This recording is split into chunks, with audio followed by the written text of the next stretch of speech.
ఇప్పుడు మీరు అన్నారు కదా ఎన్నుకునే మార్గాల గురించి మాట్లాడితే, ఇప్పుడు రీసెంట్ టైమ్స్లో ఒక లాస్ట్ 1 వీక్ 2 వీక్స్ నుంచి చూస్తే సీరియల్ ఇండస్ట్రీలో ఉన్న ఇద్దరు వ్యక్తులు, ఒకరేమో యాక్సిడెంట్లో చనిపోయారు, తను పవిత్ర జయరాం. తన భర్త అనాలా, ఫ్రెండ్ అనాలా, మరి ఇంకేమనాలో తెలియదు. ఒక 2-3 డేస్ తర్వాత తను ఆత్మహత్య చేసుకున్నారు, హ్యాంగ్ చేసుకున్నారు చంద్రకాంత్.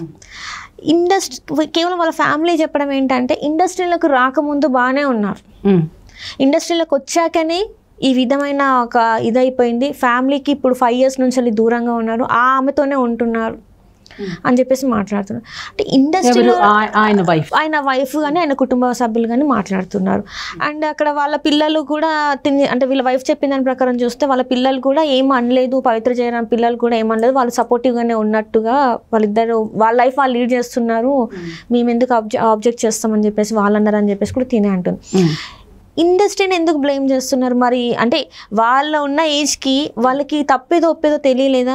ఇండస్ట్రీలోకి రావడం వల్ల ఇలాంటివి జరిగాయని చెప్పేసి వాళ్ళు చెప్పడం జరిగింది. మరి మీరేమంటారు దీనిపైన? ఇక్కడ ఏంటంటే ఆవిడతో నాకు ఒక 15-20 రోజుల పరిచయం మాత్రమే ఉంది. నేను కోడళ్ళు జోహార్లని ఒక సీరియల్లో ఆవిడ అత్తగారు పవిత్ర జయరాం గారు, ఆవిడతో కలిసి నేను 15-20 days అంటే ఒక 3 schedules నేను ఆ సీరియల్లో వర్క్ చేశాను. అందులో ఆవిడతో క్లోజ్గా నేను ఒక 15-20 days వర్క్ చేయడం జరిగింది. ఒక ఆర్టిస్ట్లుగా అందరూ కూర్చుని భోజనం చేయడం కానీ అంతా తను ఫ్రెండ్లీగా ఉంటుంది, అంతా బాగానే ఉంటుంది. తర్వాత ఛానల్ వైజ్గా పెట్టిన కొన్ని ఫంక్షన్స్లో మేము కలవడం జరిగింది, పార్టీస్ కానీ వాటిలో ఎక్కడైనా. నాకు ఇప్పుడు ఆవిడ పర్సనల్ లైఫ్ మనకి ఈ ర్యాపో సరిపోదు నాకు ఆవిడ పర్సనల్ లైఫ్ని టచ్ చేయడానికి. అయినా సరే తను చాలా జోవియల్గా, ఫ్రెండ్లీగా, చక్కగా ఉండే మనిషి, మంచి ఆర్టిస్ట్ అండి. ఇక్కడ మీరే అన్నారు, చిన్న మనిషి అయితే కాదు ఆవిడ, పెద్ద ఆవిడే. అంటే పెళ్ళికి ఎదిగిన 2 పిల్లలు ఉన్నారు. 2 పిల్లల్ని మరి శిల్ప గారు అంటే నాకు ఇప్పుడు ఆవిడ చనిపోయిన తర్వాత ఇప్పుడు వస్తున్న న్యూస్లే నేను చూశాను. తనతో అంత వర్క్ చేసినా కూడా నాకు అంత ఇది ర్యాపో లేదు. కానీ కో ఆర్టిస్ట్గా చాలా మంచి ఆర్టిస్టు, చాలా 390 సీరియల్లో ఆవిడ చేస్తున్నారు, చాలా మంచి ఆర్టిస్టు. అతను కూడా మంచి ఆర్టిస్టే. యాజ్ ఏ ఆర్టిస్ట్గా అరే అని బాధ అనిపిస్తుంది. పోతే ఈ పర్సనల్ లైఫ్లోకి వెళితే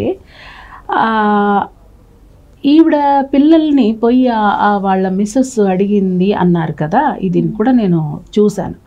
కానీ ఏ బిడ్డలైనా సరే తల్లి ఎంచుకుంటున్న మార్గం తప్పు అనిపిస్తే ఖచ్చితంగా ఖండించాలి.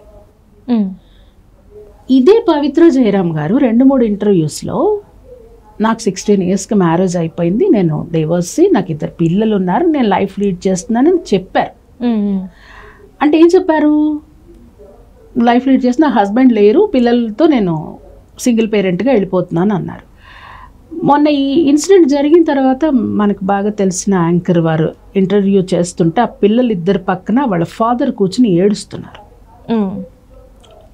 అదేంటి, లేదు మా ఫాదర్ ఉన్నారని ఆ పిల్లలే చెప్పారు కదా, ఆ పిల్లలే చెప్తున్నారు.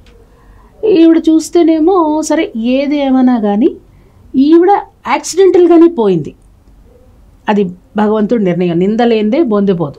కాబట్టి ఆవిడ ఏదో వెళ్ళిపోయింది. ఇక్కడ ఇంకొకటి ఏంటంటే డ్రైవర్ ఎవరో తెలియదు, ఇప్పటి వరకు ఇది రాలేదు, ఎంతమంది వెళుతున్నారు అందులో తెలియదు. సరే ఏదేమైనా ఆవిడ యాక్సిడెంట్గానే పోయింది. పోయిన తర్వాత ఆ తర్వాతే ఇతను చనిపోయాక వచ్చింది కదా, ఆ 3 daysలో ఇతను 2 ఇంటర్వ్యూస్ ఇచ్చాడు చందు. అందులో ఏం చెప్పారు, నేను ఆ పిల్లలకి నేనున్నాను, పవికి నేనున్నాను అన్నారు. సరే మరి నిన్ను 12 ఏళ్ళు ప్రేమించి నీ జీవితంలోకి వచ్చి నీకు 2 బిడ్డలనిచ్చి నీ వైఫ్ పిల్లల గురించి ఇతను 1 నిమిషం, అదే అందరికీ బాధ అనిపిస్తుంది ఆ విషయమే. తప్పులు మనుషులే చేస్తారమ్మా, ఎక్కడో అవసరం, అవకాశం, పరిస్థితులు మనిషిని ఎక్కడో ఒక చోట తప్పు చేపిస్తాయి అనుకుందాం. తప్పు అనేది నీ మనస్సాక్షికి తెలిసినప్పుడు నువ్వు 12 ఏళ్ళు కాపురం చేసి 2 బిడ్డల్ని కానీ 12 ఏళ్ళు లవ్ చేసావు, ఆ తర్వాత పెళ్లి చేసుకున్నావు, ఆ అమ్మాయి కూడా వాళ్ళని ఒప్పించి మరి పెళ్లి చేసుకుంది. ఎంత ఓర్పు ఉన్న అమ్మాయి నువ్వు అంటే ఈవిడ్ని కావాలని అనుకోవడం ఇవన్నీ పక్కన పెడితే ఏదైనా నువ్వు నీ వాళ్ళకి ప్రయారిటీ ఇవ్వాలి కదా. ఆవిడ చనిపోయింది, ఆవిడ వాంటెడ్లీ చనిపోలేదు, ఏదో వెళ్ళిపోయింది. అప్పటికి కూడా ఇంత ఇది లేదమ్మా. ఇతను ఎప్పుడైతే చనిపోయాడో, ఇతను చనిపోయి ఆ అమ్మాయికి బ్యాడే, ఇతను చనిపోయి ఆవిడని ఇంకా చెడ్డ చేశాడు పవిత్రని. నేను అంటున్నా, నీ భార్య పిల్లల్ని చక్కగా చూసుకుని, నీకు అవసరమైతే నీకు స్తోమత ఉంటే ఆ పిల్లల్ని కూడా ఇవ్వు, నువ్వు సపోర్ట్ ఇవ్వగలిగితే ఇవ్వు. కానీ భార్యని మించింది కాదు కదా అది. ఇప్పుడు వేరే వాళ్ళు కూడా అన్నారు, ఈవిడ లివింగ్ అదే రిలేషన్షిప్లో ఉండటానికి పవిత్ర అర్హురాలు అన్నారు. అర్హురాలైతే మరి ఇతను అర్హుడు కాదు కదా, తనకి ఫ్యామిలీ ఉంది కదా. మరి నువ్వు ఆ ఫ్యామిలీ నీ జీవితాన్ని ఉద్ధరిస్తానని ఏమైనా చెప్పి ఉంటే, ఇవన్నీ కూడా మనం మాట్లాడుకునే విషయాలే. ఈ పబ్లిక్లో వాళ్ళు చాలా నేను కామెంట్స్ పెట్టడం అన్నీ చూసి మాట్లాడుతున్నాను. అలాంటి వాళ్ళు ఏంటంటే ఆవిడకి ఏదో ఇతని వల్ల ఎక్కడో ఒక చోట మంచి అభిప్రాయం, అది స్నేహమో ఏదో అనుకుందాం, అనుకుని నీ భార్యను నిర్లక్ష్యం చేయాలని లేదు కదా. నువ్వు నీ భార్యని పిల్లల్ని నిర్లక్ష్యం చెయ్యొద్దు అని ఈవిడ అదేదో సెటిల్ చేసుకున్నాక నా జీవితంలోకి రా అని ఈవిడ ముందుగానే కండిషన్ పెట్టి, ఈవిడ పిల్లలు ఖచ్చితంగా రిజెక్ట్ చేసి ఉండాల్సింది అతన్ని.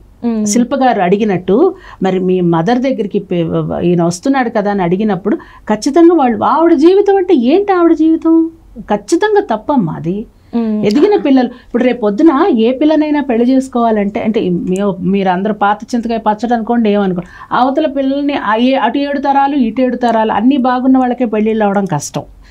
ఇక ఈ జనరేషన్ మారిపోయింది, ఏదైనా పర్లేదు ఏమైనా చేస్తాం అన్న వాళ్ళకి మనం ఏం చెప్పలేం. కానీ ఎదిగిన పిల్లలు కదా, తల్లి దగ్గర ఒక తప్పు జరుగుతుంది అని తెలిసినప్పుడు ఏంటనుకోవాలి ఆ పిల్లలు. అప్పుడు అలా మరి ఈవిడ చెప్పిన ఇంటర్వ్యూలో కూడా భర్త ఒక చోట భర్త లేడు నాకు, నేను సింగిల్ పేరెంట్ అని చెప్పినప్పుడు ఇక్కడ ఎవరు ఆయన పక్కన కూర్చుని ఏడుస్తున్నారు కదా. మరి భర్త ఉన్నారు, మా మమ్మీ అలాంటిది కాదు ఈ రోజు నా పిల్లలు చెప్తున్న వాళ్ళు లేదు. వీళ్ళందరిది పక్కన పెడితే ఇప్పుడు ఆవిడ పెళ్లి వీడియో వచ్చింది, చందు గారిది, శిల్ప గారిది పెళ్లి వీడియో పెట్టారు.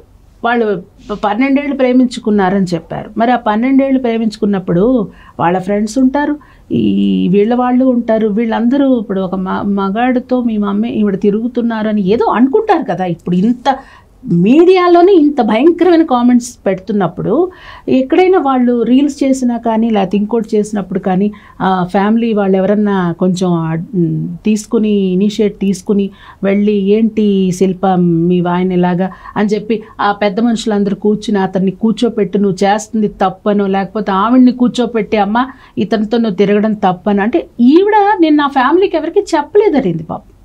ఈవిడ చెప్పకపోయినా ఇవి తెలుస్తున్నాయి కదా, రీల్స్ వైజ్గా మనకి తెలిసిన వాళ్ళకి తెలుస్తాయి, తెలియని వాళ్ళకి రీచ్ అవుతున్నాయి, అన్ని రీచ్ అవుతున్నాయి. కుటుంబ సభ్యులు ఎవరు చూసి ఉండరా? రైట్. అంటే ఇక్కడ ఏంటంటే వీళ్ళిద్దరూ ఎప్పుడైతే శిల్ప గారు ఇప్పుడు బయటకు వచ్చి మాట్లాడేది అదేదో ముందే మాట్లాడుంటే ఈ రోజు ఇంత పెద్ద అనార్థం జరిగింది అనిపించింది. ఇప్పుడు రోగం రోస్టు అంటారు, ఇలాంటప్పుడు దాచిపెట్టి ఆవిడ మంచి ఉద్దేశంతో, అంటే పిల్లలకి ఈరోజు పెళ్ళిళ్ళు అయిన వాళ్ళు కూడా 1-2 ఏళ్ళు ఉన్న తర్వాత చిన్న ఈగోస్కి పోయి డైవర్స్ అనుకుంటున్నారు. ఈవిడ రాత్రి అసలు పెద్ద మ్యాటర్ ఏంటంటే రాత్రి నుంచి తెల్లారులో అతన్ని వచ్చి కొట్టాడంట. అతను ఏ కారణం చేత కూడా పవిత్ర కొట్టించింది, పవిత్ర చేపించింది అనేది పక్కన పెట్టండి, ఇతను ఎందుకు కొట్టాలి? ఆవిడ చెప్పిందా చేసిందా పక్కన పెట్టండి, ఇతను ఎందుకు భార్యను అంతగా గాయపరిచి కొట్టాలి? ఒక ఆడదాన్ని 12 ఏళ్ళు ప్రేమించి నీ జీవితంలోకి వచ్చి నీకేదో ప్రేమ పంచాలన్న మగాడిని నువ్వెలా నమ్ముతావు? పవిత్ర కూడా ఆలోచించాలి కదా ఈ పాయింట్ని. 12 ఏళ్ళు ప్రేమించిన ఆడదాన్ని నిర్దాక్షిణ్యంగా వదిలేసిన ఆ వ్యక్తి రేపు అంటే 4 రోజులుంటే ఈవిడ్ని కూడా వదిలేసేవాడో మరి ఏంటో మనకు తెలియదు. సరే, ఇక చూసే వాళ్ళందరూ ఎలా ఉందంటే ఆ కామెంట్స్ కూడా పనికిరాని మ్యాటర్ గురించి కూర్చుని డిస్కషన్. ఇదంతా కూడా ఎక్కడికి వెళ్ళిపోయిందంట మేడం, ఇండస్ట్రీ, కేవలం ఇండస్ట్రీ వల్లనే. సో ఇండస్ట్రీ అంటేనే ఒక ఎట్లా అంటే పెంట అన్నట్టుగా మాట్లాడతారు. ఇండస్ట్రీ పీపుల్ అంటేనే అంటే వాళ్ళు ఆన్ స్క్రీన్ కదా, మనం గ్రాంటెడ్ వీళ్ళందరికీ ఏదన్నా అనేయచ్చు, ఏదన్నా చేసేయచ్చు, దానికి తగ్గట్టుగా అగ్నికి ఆజ్యం పోస్తున్నట్టు సగం మీడియా వాళ్ళు అసలు ఏమీ లేకపోతేనే కొన్ని పుడుతున్నాయి. ఏమండి మొన్నేదో వీడియో నేను చందును ఆవిడ ఉన్నది అంటే ఏ కండోలెన్సెస్ చెప్పలేదే అని పెడితే చచ్చిపోయే ముందు పబ్కి వెళ్ళారు ఇళ్ళు అంటే, చచ్చిపోయే ముందు అంటే అది ఎప్పుడో జరిగింది.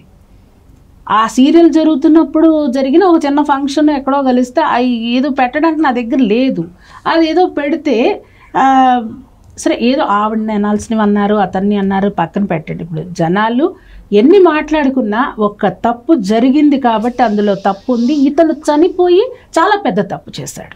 అంటే ఫ్యామిలీ, పేరెంట్స్ ని, పిల్లల్ని నమ్ముకొని వచ్చిన ఆడదాన్ని అందరినీ. ఎప్పుడు కూడా ఎవరైనా ఇండస్ట్రీ వాళ్ళని కాదు, ఎవరైనా సరే మనం పబ్లిక్లోకి వస్తున్నాము అంటే మనం ఏం చేయడానికి బయటకు వచ్చాం, అసలు మనం ఎందుకు ఫీల్డ్కి వచ్చాం, మనం ఏం చేయాలనుకుంటున్నాం, మన గోల్ ఏంటి, మన ఏంటి అన్నీ ఆలోచించుకుని, అంటే నిన్ను నమ్ముకుని ఇంతమంది నీ ఫ్యామిలీ మెంబర్స్ నీ మీద ఉన్నారు అని తెలిసినప్పుడు నువ్వెంత కాన్షియస్గా ఉండాలి కదా. సరే నీకు వ్యామోహమో లేకపోతే ఇంకోటో ఏదైనా సరే ఇతను వెళ్లకుండా చేయకుండా అలా ఇంకా ఎంతమంది ప్రబుద్ధులు అటు బాధ పెట్టకుండా ఇక్కడ నటించేస్తూ ఇంకా ఎక్కువగా చూసేసుకుంటూ చేసేవాళ్ళు ఎంతమంది తెలియదు, అసలు లెక్క కూడా పెట్టలేమేమో. ఇతను ఇలా చేశాడు కాబట్టి పాప ఏదైనా సరే భార్యకి ద్రోహం చేసి తన వాళ్ళకి అన్యాయం చేసిన వాళ్ళని కర్మ అంటారు చూడండి. అందుకని ఒక్కో ఛానల్లో చెప్పారు ఆ కర్మ ఇద్దరిని లేపేసింది అనేసి. మేబీ మన వాళ్ళు చేసుకున్న పాప పుణ్యాలను అంటారు, దానివల్లే వాళ్ళ ఇది నిర్ణయించబడుతుంది. అలాగే వెళ్ళిపోయారు. అంతకుమించి ఇక్కడ ఒక మాట ఉంది మేడం, ఏంటంటే ఇండస్ట్రీలో ఉన్న వాళ్ళు ఏం చేసినా చెల్లుతుంది. ఇండస్ట్రీలో ఉన్న వాళ్ళు ఏం చేసినా చెల్లుతుంది. వాళ్ళు ఇటు అన్న నందిని పందన్న చెల్లుతుంది, పందిని నందన్న చెల్లుతుంది. అది ఏదైనా కూడా వాళ్ళకే సాధ్యమవుతుంది. సో వాళ్ళకి ఎలాంటి తప్పులు చేసినా పెద్దగా పట్టించుకునేది ఏమి ఉండదు. సో వాళ్ళకి నచ్చినట్టు వాళ్ళు ఉంటారు అని చెప్పేసి అంటారు. నిజంగానే మరి ఇండస్ట్రీలోకి వెళ్ళిన తర్వాత అలానే ఉంటుంది అంటారా లైఫ్? ఖచ్చితంగా ఉండదమ్మా.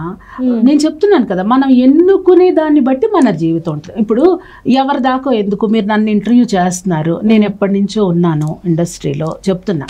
మీరు అడిగారు మీకు ఇలాంటివి రాలేదా, మీకు ఇట్లాంటి క్యాస్టింగ్ కౌచ్లు రాలేదా, ఇవన్నీ అడిగారు. సరే నాకు అంత అవసరం లేదు, ఏమీ లేదు చెప్పాను కదా.